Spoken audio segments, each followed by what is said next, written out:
मज़ेदार चुटकुले। Valentine day के 7 दिन पहले एक गिफ्ट शॉप पर वकील साहब गए। उन्होंने 40 खूबसूरत कार्ड खरीदे और सब पर उन्होंने भेजने वाले की जगह लिखा, हेलो जान, पहचान गए ना, शाम को मिलो, आई लव यू। दुकानदार ने पूछा, ये क्या मामला है? तो वकील साहब ने बताया, पिछले वैलेंटाइन डे पर आसपास की कॉलोनी में ऐसे ही 20 कार्ड भेजे थे। कुछ ही दिन में तलाक के 4 केस मिल गए थे। इस बार 40 कार्ड भेज रहा हूँ। दुकानदार बेहोश। लड़की अपने बॉयफ्रेंड को अपनी मम्मी से मिलवाने ले गई। दूसरे दिन, गर्लफ्रेंड, मेरी मम्मी को तुम बहुत पसंद आए। बॉयफ्रेंड, चल पगली, कुछ भी हो, मैं शादी तो तुमसे ही करूँगा। मम्मी से बोलना मुझे भूल जाए। विज्ञापन। 2 पड़ोसन आपस में बात कर रही थी। पहली पड़ोसन, तुम्हें पता है 24 साल तक मेरे कोई औलाद नहीं हुई। दूसरी पड़ोसन, तो फिर तूने क्या किया? पहली पड़ोसन, जब मैं 24 साल की हुई तब घर वालों ने जाकर मेरी शादी करवाई, फिर कहीं जाकर मुन्ना हुआ। दूसरी पड़ोसन, आईसीयू में भर्ती। 1 टू वेटर, ऐसी चाय पिलाओ जिसे पीकर मन झूम उठे और बदन नाचने लगे। वेटर, सर हमारे यहाँ भैंस का दूध आता है, नागिन का नहीं। संजू पंडित जी, किसी सुंदर लड़की का हाथ पाने के लिए क्या करूं? पंडित जी, किसी मॉल के बाहर मेहंदी लगाने का काम शुरू कर दे, गर्मी का कहर शुरू। एक औरत अकेले कब्रिस्तान में एक कब्र पर बैठी थी। एक राहगीर ने पूछा, दर्द नहीं लगता?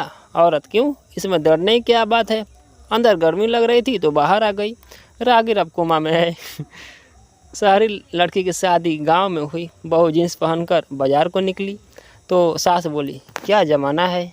बहू तुरंत बोली, दही जमा लेना माँ जी, मैं शॉपिंग करके आती हूँ। बारिश की वजह से मैंने घर के अंदर ही कपड़े सुखाने का निर्णय लिया।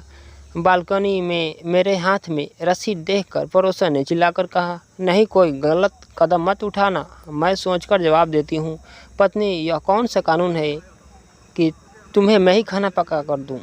पति, यह पूरी दुनिया का कानून है, कैदी को सरकार ही खाना देती है। ऑफिस में सारे दिन काम करने के बाद थकान होकर एक महिला ट्रेन में चढ़ी। अपनी सीट ग्रहण कर आंखें बंद करके वह सारे दिन भर की थकान और मानसिक तनाव को दूर करने का प्रयत्न कर रही थी। जैसे ही ट्रेन स्टेशन से आगे बढ़ी, महिला ने बगल के सीट पर बैठे वर्मा जी ने अपना फ़ोन निकाला और ज़ोर ज़ोर से किसी से बात करने लगे। वर्मा जी इस प्रकार बर्ताव कर रहे थे, हाँ डार्लिंग, मैं अनिल बोल रहा हूँ, मैंने मेट्रो पकड़ ली है। हाँ, मुझे पता है कि 7 बजे है, 5 नहीं। हाँ, कहाँ था ना, सीधा ऑफिस से घर ही आ रहा हूँ। अरे यार, टाइम लग गया, आज ऑफिस में बहुत काम है। कसम से मैं शॉपिंग से आ रहा हूँ। नहीं, मैं प्रीति के साथ नहीं गया। कसम से प्रीति में मेरा कोई लेना देना नहीं है। एक तुम ही जाने मन हो मेरे लिए, सारा संसार। इस प्रकार से वर्मा जी जब बहुत देर तक जोर जोर से बोल रहे थे, तब महिला ने बहुत ही परेशान होकर जोर से फ़ोन के पास जाकर अपेक्षाकृत फुसफुसाते हुए जोर से बोली, बस करो अनिल डार्लिंग, बहुत हो चुका, अब तुम्हारी प्रीति और इंतज़ार नहीं कर सकती। जय, तुमने मौलाना साहब को पैक में जहर क्यों मिलाया? रहीम, मौलाना साहब ने खुद बोला था। जज, क्या बोला था? रहीम, बिस्मिल्लाह ए रहीम। जज, अबे बिस्मिल्लाह ए रहीम बोला होगा। एक 20-22 साल का नौजवान सुपरमार्केट में दाखिल होकर कुछ खरीदारी कर ही रहा था कि अचानक उसे महसूस हुआ कि एक औरत उसका पीछा कर रही है, मगर उसने इसे अपना शक समझते हुए नज़रअंदाज किया और फिर से खरीदारी में मशगूल हो गया। मगर उसने देखा कि वह औरत लगातार उसका पीछा कर रही है। अब नौजवान से रहा नहीं गया। उसने औरत को संदेह से देखते हुए कहा, माँ जी, खैरियत तो है? एक व्यक्ति टॉयलेट में बैठा था। सहसा उसे साथ वाले टॉयलेट से आवाज़ आई, कैसे हो? व्यक्ति घबरा कर बोला, ठीक हूँ। पुनः आवाज़ आई, क्या कर रहे हो? व्यक्ति, आवश्यक कार्य से बैठा हूँ। पुनः आवाज़ आई, मैं आ जाऊँ? व्यक्ति और घबरा कर बोला, नहीं नहीं, मैं अकेला ही ठीक हूँ। पुनः आवाज़ आई, अरे यार, मैं तुम्हें बाद में कॉल करता हूँ। कोई कमीना साथ वाले टॉयलेट से मेरी प्रत्येक बात का उत्तर दे रहा है। टीचर ने मुझे फेल कर दिया, वह भी बिना कारण के। वह मेरा निवासी है। She is my English 989। मैं एक आम आदमी हूँ। I am a mango man. मुझे अंग्रेजी आती है। English comes to me. मेरा संबंध हरिद्वार से है। I belong to green gate. मेरा मजाक मत बनाओ। Don't fly my joke. बदलता है आसमां रंग कैसे कैसे? Change the colour sky how Mumbai की सड़कों पर गोलियां चल रही है। Tablet are walking on the road of Mumbai. बादशाह ने सारे शादीशुदा मर्दों को बुलाया, सबको 2 लाइन में खड़ा रहने को कहा गया। एक लाइन उनकी जो बीवी से डरते हैं, दूसरी लाइन जो बीवी से नहीं डरते। बीवी से डरने वाले की लाइन लंबी थी, जबकि बीवी से ना डरने वालों की लाइन में सिर्फ एक ही आदमी खड़ा था। बादशाह उस आदमी के पास गया और इज्जत से बोला, आप अपनी बीवी से नहीं डरते? आदमी ने जवाब दिया, मालूम नहीं जहाँ पना, मुझे तो मेरी बीवी कहकर गई है इसी लाइन में खड़े रहना, बिल्कुल हिलना मत। एक मुर्गा मालिक को खिड़की से बैठा देख रहा था। मालिक बहुत बीमार था। मालिक की पत्नी उसके बगल में बैठी थी। पत्नी बोली, आपको बहुत तेज बुखार है, मैं आपके लिए चिकन सूप बना लाती हूँ। इतना सुनते ही मुर्गे के तोड़ते उड़ गए। मुर्गा बोला, बहन जी एक बार पैरासीटामोल देकर भी देख लो। पति और पत्नी का जोरदार झगड़ा होता है। पति गुस्से में, तेरी जैसी 50 मिलेगी।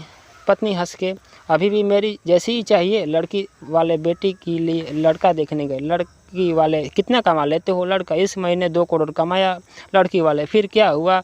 लड़का, बस फिर मोबाइल में 3 पति हैंग हो गया और सारी कमाई चली गई। उसने मुझसे पूछा, चाहोगे मुझे कब तक? मैं भी मुस्कुरा के कह दिया, मेरी बीवी को ना पता चले तब तक। टीचर, मैं 2 वाक्य दूंगा पर उसमें आपका अंतर बताना है। पहला वाक्य, उसने बर्तन धोए। दूसरा वाक्य, उसे बर्तन धोने पड़े। पप्पू, पहले वाक्य में कर्ता अब विवाहित है और दूसरे वाक्य में कर्ता विवाहित है। लड़का, मैं आपकी बेटी से शादी करना चाहता हूँ। लड़की का बाप, कितना कमा लेते हो? लड़का, 11,000 महीना। लड़की का बाप, 14,000 में अपनी बेटी को पॉकेट मनी देता हूँ। लड़का, वो मिलाकर ही के बोल रहा हूँ अंकल। पति अपनी पत्नी से, मेरी शर्ट को उल्टी करके प्रेस करना। पत्नी, ठीक है। कुछ देर बाद, पति, मेरी शर्ट को प्रेस कर दिया क्या? पत्नी, नहीं अभी नहीं। पति, क्यों? पत्नी, अभी मुझे उल्टी नहीं आ रही ही तो उल्टी करके कैसे प्रेस करूं? पति बेहोश, ये सरकारी दफ्तर के बोर्ड बाहर लिखा था, कृपया शोर न करें। किसी ने उसके नीचे लिख दिया, वरना हम जाग जाएंगे।